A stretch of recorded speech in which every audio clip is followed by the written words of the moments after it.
मांस का मूल्य।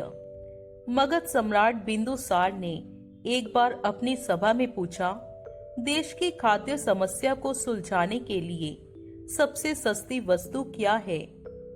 मंत्री परिषद तथा अन्य सदस्य सोच में पड़ गए। चावल, गेहूं, ज्वार, बाजरा आदि तो बहुत श्रम के बाद मिलते हैं, और वो भी तब जब प्रकृति का प्रकोप ना हो। ऐसी हालत में अन्न तो सस्ता हो ही नहीं सकता। तब शिकार का शौक पालने वाले एक सामंत ने कहा, राजन, सबसे सस्ता खाद्य पदार्थ मांस है। इसे पाने में मेहनत कम लगती है और पौष्टिक वस्तु खाने को मिल जाती है। सभी ने इस बात का समर्थन किया, लेकिन प्रधानमंत्री चाणक्य चुप थे। तब सम्राट ने उनसे पूछा, आपका इस बारे में क्या मत है। चाणक्य ने कहा, मैं अपने विचार कल आपके समक्ष रखूंगा। रात होने पर प्रधानमंत्री उस सामंत के महल पहुंचे। सामंत ने द्वार खोला।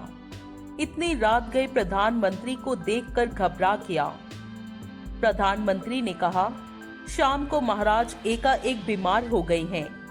राजवैद्य ने कहा है कि किसी बड़े आदमी के हृदय का 2 तोला मांस मिल जाए तो राजा के प्राण बच सकते हैं। इसलिए मैं आपके पास आपके हृदय का सिर्फ 2 तोला मांस लेने आया हूँ। इसके लिए आप 1 लाख स्वर्ण मुद्राएं ले लें। ये सुनते ही सामंत के चेहरे का रंग उड़ गया।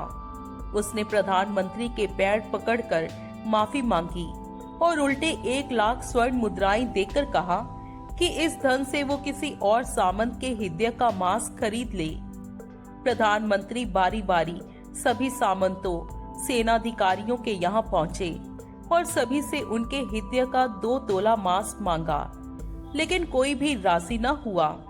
उल्टे सभी ने अपने बचाव के लिए प्रधानमंत्री को 1 लाख, 2 लाख, 5 लाख तक स्वर्ण मुद्राएं दी।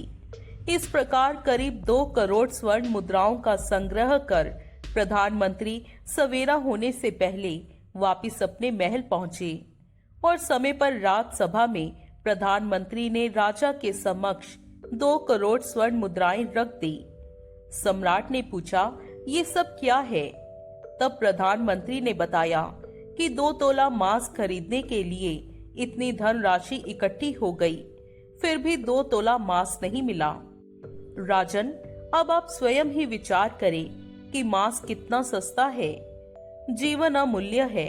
हम ये न भूलें कि जिस तरह हमें अपनी जान प्यारी है, उसी तरह सभी जीवों को भी अपनी जान उतनी ही प्यारी है।